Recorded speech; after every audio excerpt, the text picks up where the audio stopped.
اور اگلے سال حکومت کی اپنی کمزوری، اور میں خود بھی اپنے آپ کو اس میں الزام دیتا ہوں کہ اپنی کمزوریوں کی وجہ سے بغیر کسی آلٹرنیٹ کو، بغیر کسی اور سلیوشن کو دیکھتے ہوئے ہم نے کہا کہ جی ہم ریزرو پرائز بھی نہیں دیں گے. ہم نے گندم کی 4,000 دی تھی 2022 کے کراپ، 22-23 کے کراپ میں. ہم نے کہا ہم ریزرو پرائز بھی نہیں دیں گے، منیمم پرائز نہیں دیں گے، ہم گندم خریدیں گے بھی نہیں.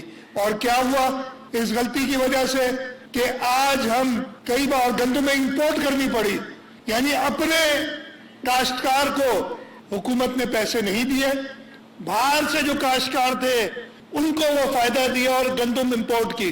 اور اس سال چیئرمین صاحب نے کہا کہ نہیں، میں بالکل نہیں مانوں گا. میرے اوپر یہ ذمہ داری ڈالی کہ وفاق سے، IMF سے جس نے بندش لگائی تھی کہ آپ سپورٹ پرائز نہیں دے سکتے، ان سے بات کی اور بڑی مشکل سے ہم نے 4,000 کی ڈیمانڈ کی تھی.